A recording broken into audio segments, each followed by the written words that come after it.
মেলা আমাদের ঐতিহ্য, যেখানে একসাথে মিলে অনেক বিনোদন, সংস্কৃতি আর সম্পর্কের বন্ধন। আমাদের বকুলতলায় ভিড় জমেছে। মেলার আনন্দ সবার জন্য, ছোট থেকে বড় সবার চোখেই থাকে উচ্ছ্বাসের ঝিলিক। যাব আমি তুমি।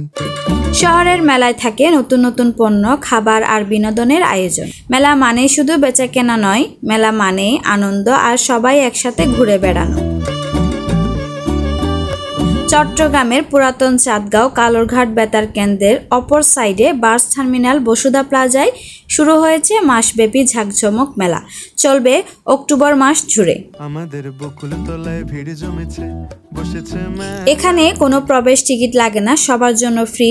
লোকালে আসতে চাইলে চট্টগ্রামের যে কোনো জায়গা থেকে বহাদ্দারহাট এসে সেখান থেকে কালুরঘাটের দিকে যে রোড গেছে সেদিকে যে কোনো লোকাল গাড়িতে উঠলে বাস টার্মিনাল বললে নামাই দিবে, আর সিএনজি করে আসলে চাঁদগাঁও বাস টার্মিনাল বললে নিয়ে আসবে। ভিডিওটি যদি ভালো লাগে অবশ্যই শেয়ার করবেন, আমাদের পেজে ফলো দিয়ে রাখবেন যাতে করে এরকম নিত্য নতুন মেলার ভিডিও আপনাদেরকে আপডেট দিতে পারে। সবাই ভালো থাকবেন, সুস্থ থাকবেন, আল্লাহ হাফেজ।